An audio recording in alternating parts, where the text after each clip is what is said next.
and we're going to mix them all up. And we're going to place them down. And not only are we going to do that, we are also going to cover your handle with a paper towel so you can't see the names. So you're going to go by figuring out what instrument is it from the working end. Okay?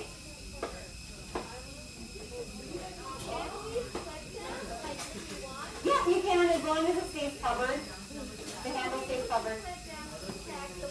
You can turn this around. You just cannot physically pick them up, like all the way out from under here. But if you need to do this, if you need to flip this around like this, just let your faculty know what you're trying to do. Like, I'm not picking this thing and I'm recognizing it as, because we're going to ask you. So we begin by, which one is your mouth mirror? Hey, do we all know which one's the mouth mirror? Once you've identified the instrument, we're just going to put it aside. Yes. So not only do you identify the instrument, but you also have to tell us, well, what is the function of that working end? So what's the function of the working end of this mirror?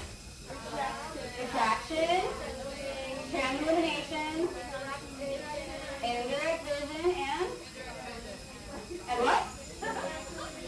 Okay. All right, we got it? What's the fifth use of it? What did you guys do the other day? Yeah, using the blunt end of the handle to check for mobility. Okay? All right, so then after mouth mirror, we have explorers.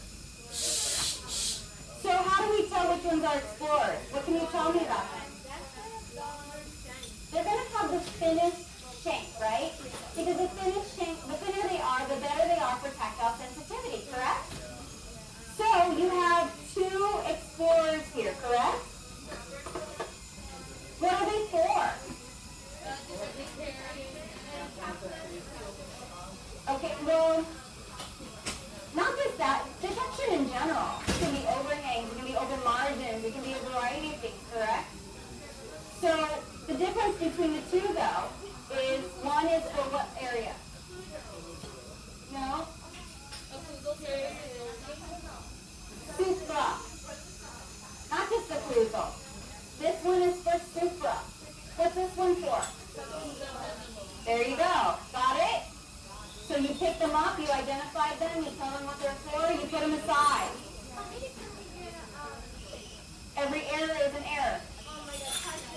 Yes. Okay, next one.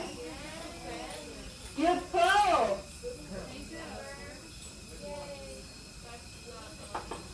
How many probes do you have? 3 probes. And guess what? You have to identify which probe they are. You good? So which one is this one? Which one? This is UNC 12 probe. And what about this one? Williams. So what are the Williams and UNC probes used for?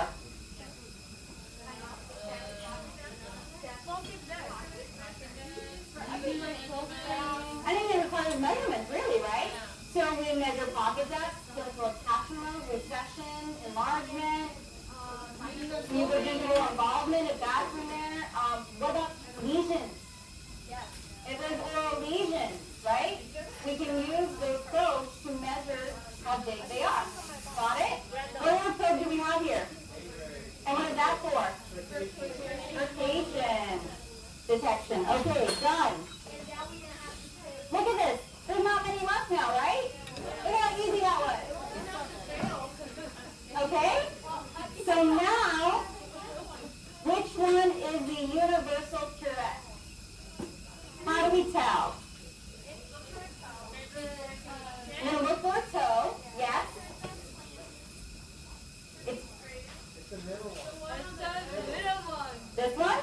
Middle one, yeah.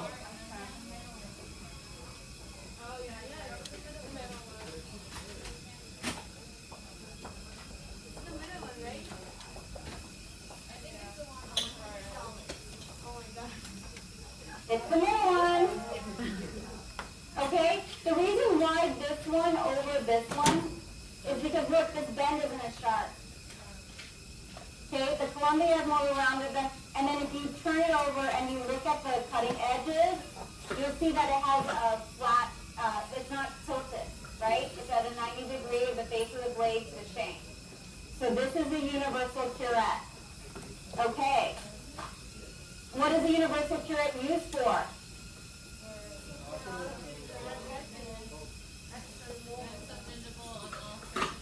Super and subgingival calculus removal with what size? Light to medium. Okay. And which teeth? All teeth. Got it?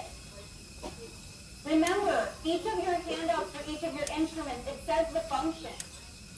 If you need to, put them on index cards so that it'll help remind you where the functions for each instrument, okay? So after the universal, we have area-specific curettes. What can you tell me about them and how they look like in the working end? The 3-4 has a straight, so can you see this? And it has a round toe. Could we say this is a Gracie 3-4? All right, let's get it out of there. What's the function of the Gracie 3-4? Interior. What about the interior? Interior. Okay, removal of light to moderate calculus. Got it? Okay. What's left then? 11, 12, and 13, 14. Now, how are we going to tell the difference between them? The bend.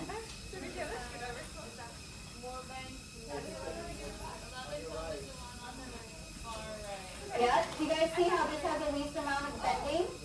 So this would be the 11, 12. And this is for which area? These are the posteriors. Make sure you mention the posteriors, okay? And then, this one is what? 13, 14? Nope.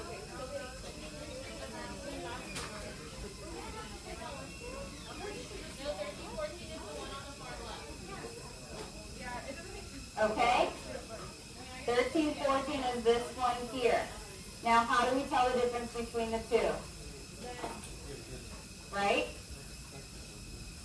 So, if you look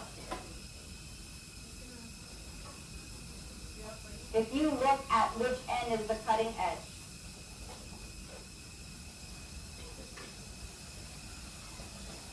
do you see how this tilts down here and then this tilts down here on the side? When you're working on the distals, isn't it always like this? Right? Here's the tooth, and it would be like this. You see how this is the distal? You would straight, but over here, you see how it's pointed, it's slanted in the other direction? Okay, so that's why this is the 13, 14, and this is the 15, 16. Okay? And 13, 14 are for which area? And the 15, 16? Mesio-posteriors. Okay. So now what do we have left? Sickle. Do we know the difference between the two? Yes. Which one's which? Okay, H533, right? Okay. And what is the instrument number for the modified? 204S. Okay? Now, then what are the functions of these instruments? Supra-gingival, medium to large, calculus removal.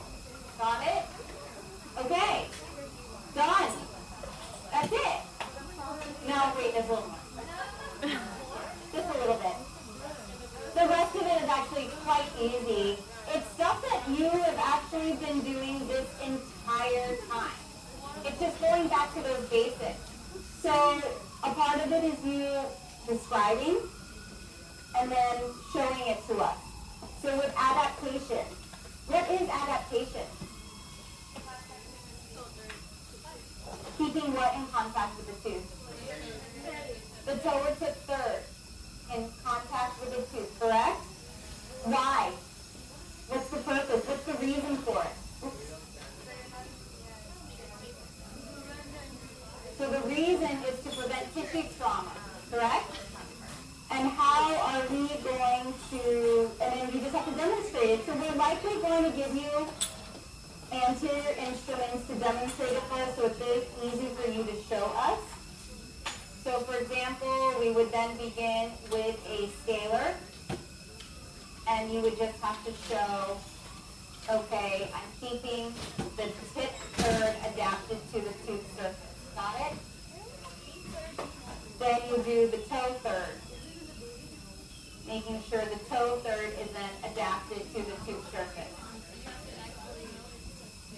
No, you don't actually have to scale. It's just talking to us about what does adaptation mean, why do we do it, and show us what adaptation is. No, just a curate and a sickle. Okay? Then the next thing is angulation. Knowing the degrees. So it's 0 to 40 degrees, and this is from the relationship of what to what? The face, yep, the face of the blade to the tooth surface, exactly. Okay? So you're going to have to define to us, well, it's 0 to 40 degrees from the face of the blade to the tooth surface for insertion. Once after we insert, we would then open the blade to the face to 70 to 80 degrees for ideal calculus removal. But if we are doing root debridement, we don't want to be as harsh, so we have to make it at 60 to 70 degrees. Okay? And why is it important to have proper angulation? Exactly. We don't want to burnish, or we don't want the blade too open where we would actually injure the tissue on the other side. Okay? So then you just show it to us. So we'll have you take your Gracie 3-4. You already showed us where you would adapt, right? So you would close, insert, open. That's it. You're looking at me like this. Now we go to activation. And you have to define what that is. So define what is the wrist motion, right? What is the whole point of that? So if you go to your handout, did you guys look at your handouts and look at basic instrumentation? It has on there all these definitions and exactly what we expect from you. Okay? So you have to do the wrist motion, the hand roll, and the pivot. So you have to then demonstrate each thing, you know, right? Here is the wrist motion. Here is the hand roll. And then here is the pivot. Okay? And why do we do each of these things? Got it? Now we're done. That's the basic instrumentation competency.